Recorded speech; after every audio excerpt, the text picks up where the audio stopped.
In the 1990s, Dr. Thomas Horn, beloved author, theologian, and founder of SkyWatch TV, launched his career with two groundbreaking books, Spiritual Warfare, The Invisible Invasion, and The Gods Who Walk Among Us.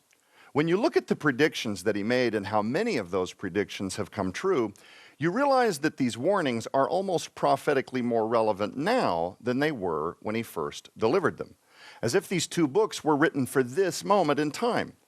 The problem? These titles went out of print decades ago. The good news? They're back.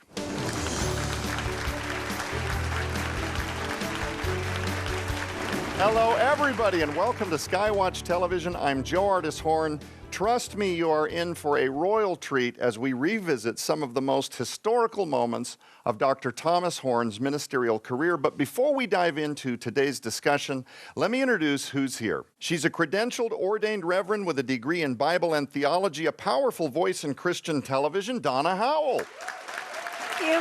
Hello. She's a legend and pioneer of podcast radio, Christian television personality, and best-selling author of the Red Wing Saga, Sharon Gilbert.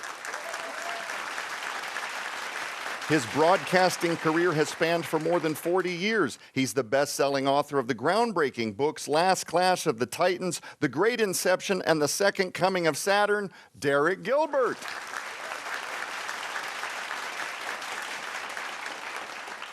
She's the visionary and founder of Whispering Ponies Ranch, Nita Horn. She's the host of the popular Christian television program, The Simply His Coffee Shop, and my beautiful wife, Catherine Horn. I'm joined today by my family and some dear friends that are basically family in the Gilberts to visit some of the most important ministerial years of the late Dr. Thomas Horn, my beloved father, my hero, my moral compass, my best friend, my business partner, such a legendary father.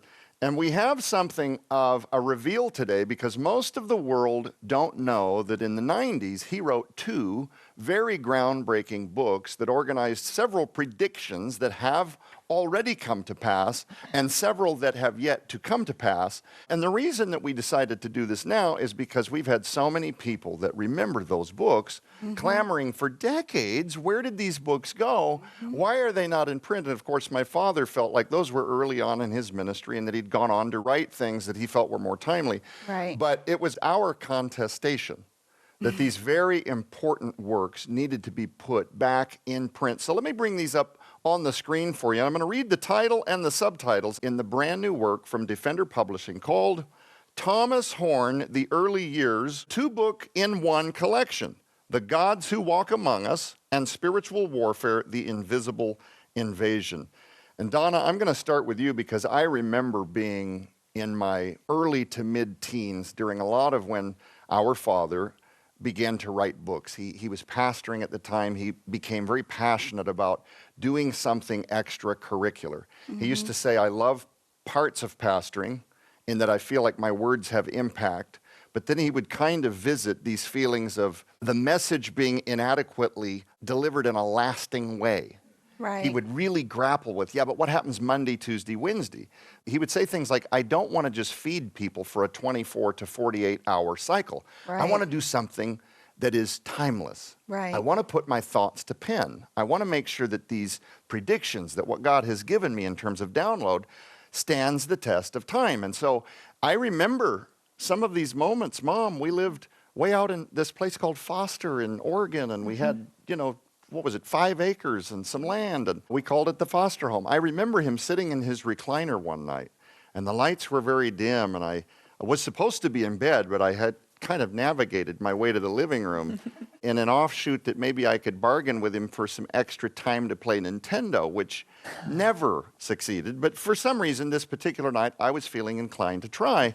And I walked in and I said, hey, Dad, can I maybe? And before I could get the quote, you need to go to bed, boy. Because I knew the ground rules. And I said, well, what are you doing? Joe's intellect kicks in, right? If I can't play Nintendo, maybe I can pretend to be interested in what he's up doing, still yet staving off bedtime. Anyway, but it was a beautiful moment because, my intentions, of course, were to play Nintendo, but it ended up being this lasting memory of him sharing with me this book called America Under Siege. And he was talking about how he could see how captive, in particularly the state of Oregon at the time was, as they were beginning to push for a lot of indoctrination in the school programs. And he just saw this generation being utterly brainwashed. And he was saying, if we don't teach our kids to think, read and write, be consumers of correct theology, we will have a dictatorship in this country in less than 50 years, I predict it. I have audio of him saying all of this. And now I'm fascinated. I'm literally sitting at the feet of my father. His recliner is up, and he is now just disclosing this journey.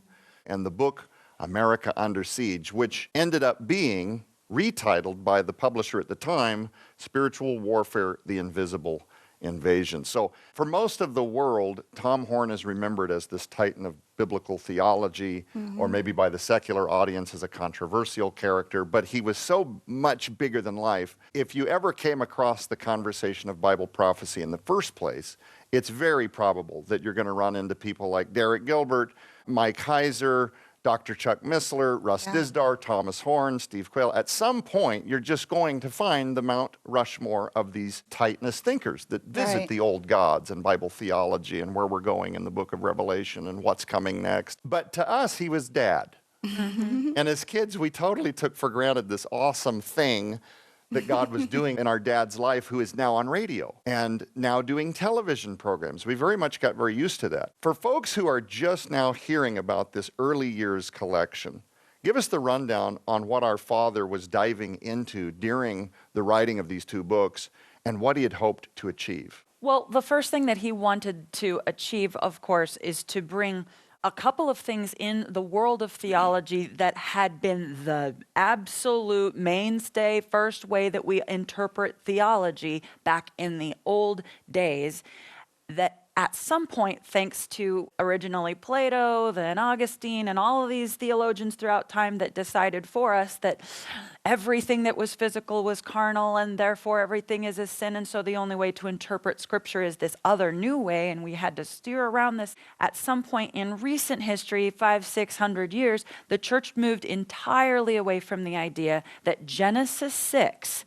was a supernatural story of fallen angels, human women, and this whole interpretation of the Nephilim that is what the ancients believed. It's what the Jews believed. It's what everybody believed until our church decided to kind of sanitize that a little bit and make it more palatable. And so he wanted to bring that understanding of Scripture back. That was one of the things that he wanted to do. That was why he thought that the gods who walk among us was such an important thing, because he saw that the little g gods weren't necessarily as the pagans at that time described them to be, of course. So always bathed in lies and deception, but that there was at some point a true entity behind those little g gods. Otherwise, the Bible might have said something like, don't imagine other gods, and it says don't have other gods. So at some point there was something really going on there, and Tom believed this. Dad believed this. So much biblical truth is lost if you don't understand that foundation. Now, if I was to say that that's all these books are about, that would be a huge misinterpretation of the gods who walk among us and spiritual warfare. They're so deep, they're so rich, and I can't wait to get into the rest of what they say. What he wanted to accomplish on a business level was to find a publisher. That's where all that you see now came from, because yes, he did find a publisher, finally found a publisher bold enough to take on these subjects. Right. And it didn't last for very long, and as is the way with some publishers, once you sign your rights away, it's very complicated what you're allowed to do with your own material. And Tom/Dad to us, he wanted to have his own newsroom, his own news desk. He wanted to shout these truths from the mountaintops, and everything was kind of silenced or whatever. So here's the adorable thing. In the 1990s, those books were some of the last books that came out for that particular publishing company, and yet they were that decade's bestseller. Then when he became his own publisher, he had a hard time getting promotion because nobody wants to talk about aliens. The Bible doesn't say anything about aliens. The Bible doesn't want to talk about the Vatican. We better not offend anybody. He continued to go forward with that so much that he went, okay, if no one will publish me, I'm going to publish myself. If no one will promote me, I'm going to promote myself. And he was unstoppable. And all that you know now, Whispering Ponies Ranch, SkyWatch TV, Defender Publishing, a lot of what you see in our ministry database now, all the sister ministries that come together started with those two books. No, that's very right. He was a visionary, and for the people that know him, that's not even clever. That is so built in. If you knew him, you knew. It's like a locomotive, and you're just hanging on to the side, hoping to keep up with him. He had a gift for seeing what was possible before anyone else. We started podcasting back in 2005. And your dad was one of the first guests that we figured out how to, like, tweak together a Rube Goldberg system. If you're old enough to remember Rube Goldberg and his weird, cartoonish systems for making things happen. Chewing gum and strings. Yeah. He said to us back around 2006, you guys have a ministry. I'm like, I'm an old radio disc jockey. I don't have a ministry. I just have this pathological need to tell people what I think. And yet, he was instrumental in getting us invited to first interview other speakers at prophecy conferences, and then asking us to speak at prophecy conferences, and then saying, hey, would you like to move to the Ozarks to become a part of this thing that I'm calling SkyWatch TV? And because of Tom's vision, he literally changed the course of our lives. That was Dad. That was who he was. He was maybe a locomotive, and we were running to keep up, but he was bringing us with him. That's right. He was That's not right. going to leave any of us behind, and he That has is right. promoted and helped a lot of people with that very energy that Derek just Yes, shared. And absolutely. I appreciate you sharing Absolutely. that, Derek. Thank you. And of course, my father would have told you that every decision that he made that he now takes credit for, he would run through his best filter, my mom. Honestly, there was a check and a balance there. It was unlike anyone on this planet, as it should be, would filter it through my mom. And if my mom prayed about it and felt like it was the right move, he would often say, okay, Nita has spoken. He affectionately called her the oracle in a very non-religiosity type of way. He would filter it through my mom. But Derek, I would say that what he saw in you and Sharon was another one of his keen abilities to see something that could come to pass. And I would also very quickly, before we get back into what these books are about, qualify his ability to help the two of you, because it's not that he hasn't tried to help others. You guys took the ball and worked very hard. And that's the big difference between people that do a bunch of stuff and the ones that had potential but never did. So as much as you would love to credit my father for seeing something, it was already there, and you guys have worked hard and been obedient. So Yes. Donna, this early works collection shows a side of young Tom that most people, even his most devout readers, have never seen. Before he stepped back from preaching to write full-time, he had some wild, firsthand supernatural experiences. What is this? I'm realizing in real time I have a pattern of trying to get out of having to go to bed. It's like an epiphany right now. All of my memories are, I should have been in bed. He still does it, doesn't he? I was hiding around the corner over listening my father, who's on the phone talking to another minister about a spiritual encounter that he had. And I mean, this was a frightening moment of exorcistic work that he had done as a minister, and I wasn't supposed to be hearing this stuff. But because I was slithering through the hallways to eavesdrop, I laid in bed that night, no biblical context, just a little kid eavesdropping. But I heard a lot of those stories growing up when I finally got old enough to contemplate things spiritually and could unpack them without the night terrors and so forth. And you've got one lined up that you want to share with us today that gives us just a glimpse into those early supernatural moments of his life. And it's one that he talks about, I believe, in Spiritual Warfare, The Invisible Invasion. Yeah, this is one that, once again, as a family, we grew up hearing this encounter. He's giving you an example of a time that he needed to practice spiritual warfare early on in the book so that he can go into what the different weapons are of spiritual warfare and how to wield them. But he's describing a day when a terrified woman showed up at the church, and she runs him out to the parking lot, and she's telling him, you got to come out here. He told me to park here. He told me to come here. And, Dad walks out. He has no idea what's going on. I'm going to go in and out of the excerpt here for a second. So he goes up to the car. I could see a mat of tangled hair as the young man sat, hunched over in the passenger seat of the convertible. Cautiously, I walked up and tapped on his shoulder, intending to ask, how could I be of help? I didn't get the chance. Without warning, his head jerked upward to expose a wild and beast-like snarl. The sudden reaction took me by such surprise that I gasped and jumped backward at least by a couple feet.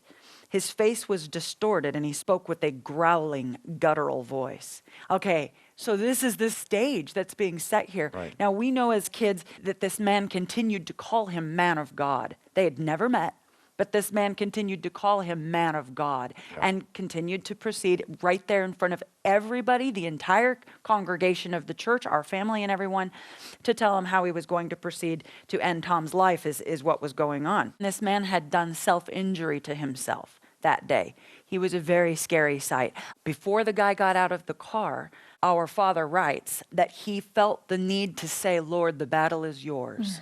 Oh, wow. Before I could move, the young man started toward me in a full run. Like some kind of ferocious animal, his eyes glaring and teeth snarling, he leaped at me like a lion after its prey. But he ran into something. It's hard to explain. To the human eye, there was nothing there. Yet something, invisible but very real, had moved into position between me and the young man, and whatever or whoever it was had stopped his motion so completely that he propelled backward with a look of astonishment on his face. Falling to the ground, he began convulsing and thrashing wildly about. A moment later, he jumped to his feet again. This time he stood straight up, looking at me with piercing and unholy eyes. To this day, I can still remember those eyes, black as night. They were filled with such glaring hatred that it became immediately apparent that this was a conflict between supernatural forces, a battle for the status of a human soul.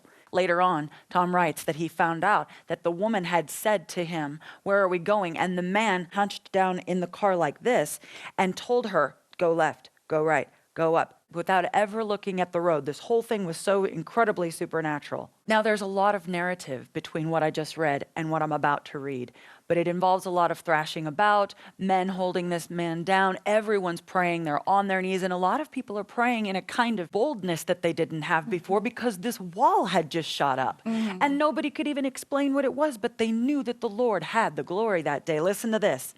Sometime during the struggle, I thought I had heard an intelligible appeal. It was a whisper, but I was sure I had heard the young man. I listened closely, and in the midst of the snarling and the threatening cursing, I heard it again. "Help me." It's hard to describe my emotions, but I knew the battle would be over soon. Notwithstanding an energetic demonic struggle accompanied by the most visible evidence of demonic reality, see, this is a true supernatural warfare here.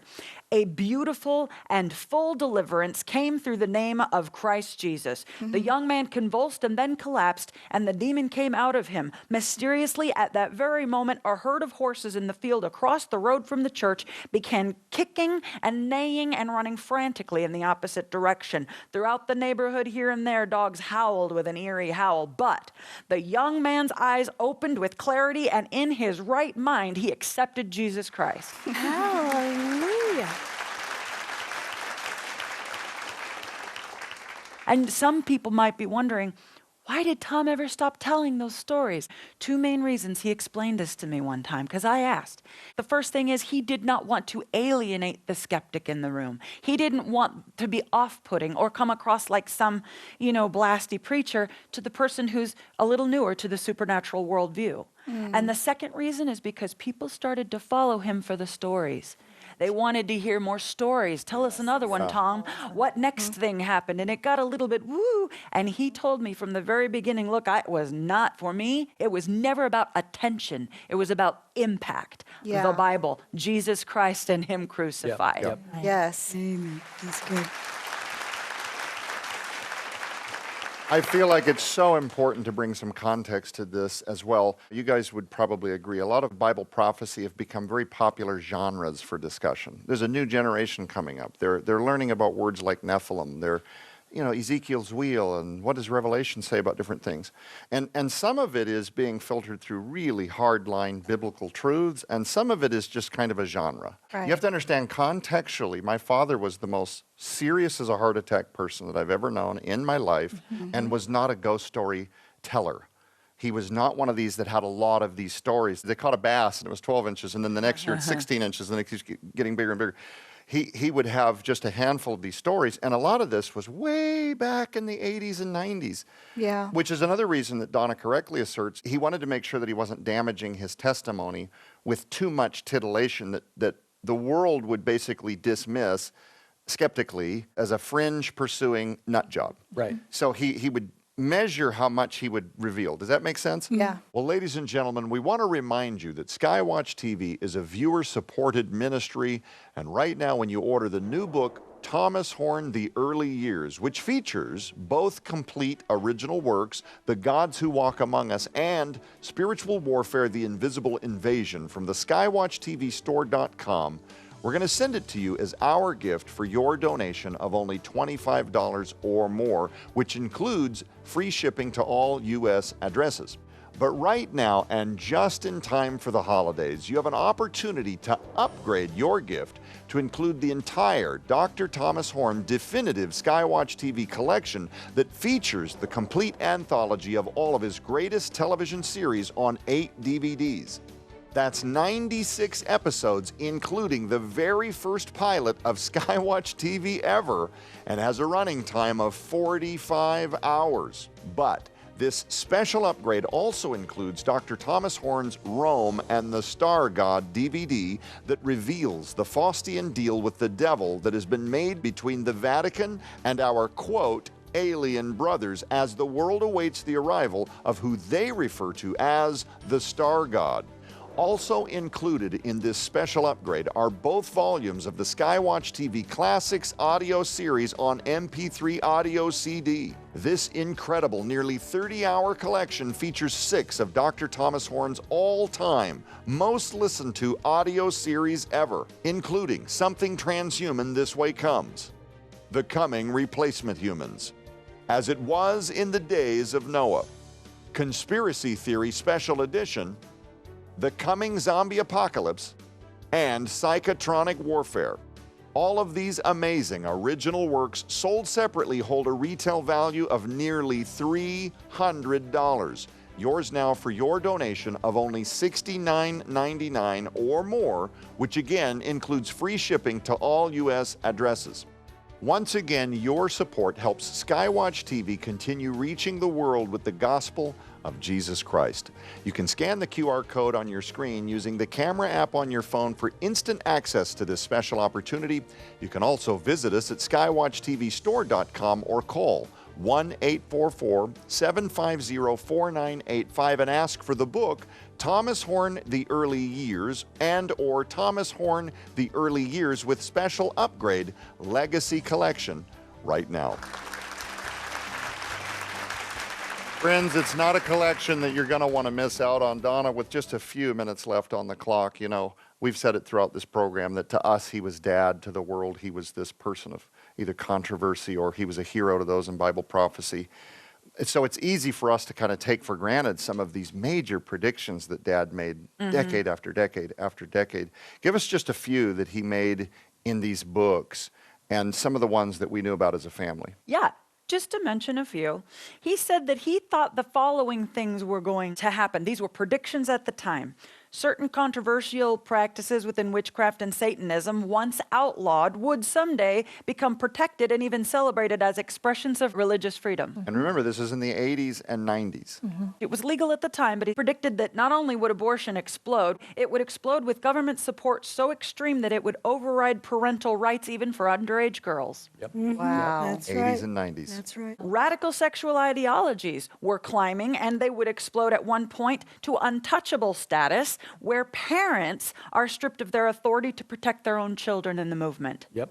Wow. Without even having terminology in our culture at the time, he described shadow banning and said that it was someday going to come. Now, he didn't know the word shadow banning, but he described it, where the passivity and the apathy would be so high that we would start to worship buildings, programs, liturgical ritual, smoke, mirrors, fog machines instead of worshiping the Lord. And then again, he described the prince of the power of the air's influence over an upcoming form of modern media. Now, the internet was out at the time, but none of this was. And he described every one of them without these terms: social media, streaming entertainment, online education, algorithm-driven censorship, digital surveillance, and even user-uploaded self-broadcast platforms where anyone can shape culture from their living room.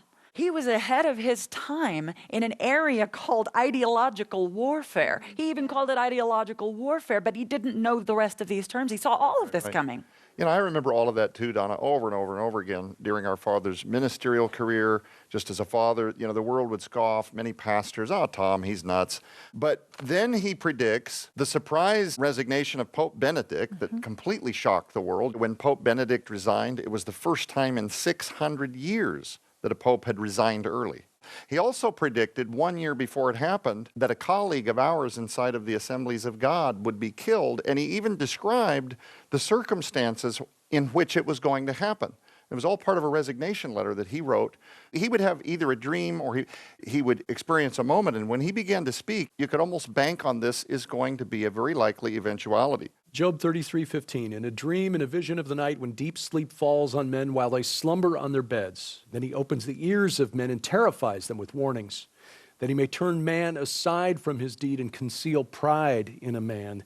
He keeps back his soul from the pit, his life from perishing by the sword. Tom was given many visions, but he clinically died in the 1970s, was it? Was it late And 70s? you were beating on his chest because he wasn't breathing, and he came back 15, 20 Just minutes kinda, later.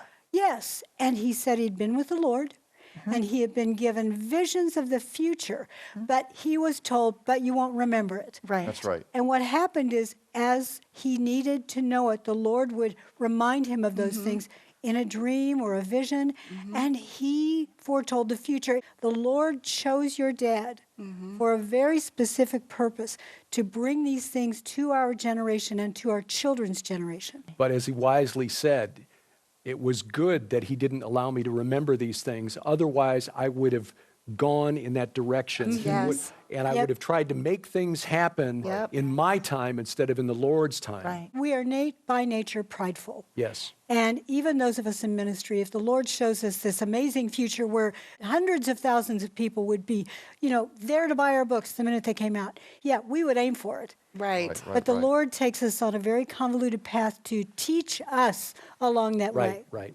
And lots of people used to call him prophet. Oh, and yeah. he would say, no, no, no, not a prophet. Don't call me a prophet. No, you guys are absolutely correct. He often referenced Job, and he would explain that very thing. And he would say, look, as a young man, if I had seen, 40 years before some of this would come to fruition, hiding pride from my heart, I may have thought, even in in order to zeal. serve the Lord. Yeah, Still it's a of good zeal. thing. In very huh? benevolent Yeah. ways. But over time, your brain is imagining, TV and, the world is telling you this is awesome. And you're not experienced enough to know how to manage those things as they Right. come. Right. By the time my dad was on TV, it was Tuesday. And it never changed who he was. Yeah. He could hang out with his grandkids and scratch on a little pony at Whispering Ponies Ranch, or he could speak in front of 1,000 people. He was the same guy 24/7, 7 days a week. And friends, his Right. earliest works are now back in print via Defender Publishing. We encourage you to get your own copies right away. Unfortunately, we're all out of time, but we're going to continue this discussion next week. For everybody here in studio, everybody up here on panel, friends and family, thank you so much for joining me today. I'm Joe Artis Horn. Keep your eyes on the prize, which is Jesus Christ. We'll be back.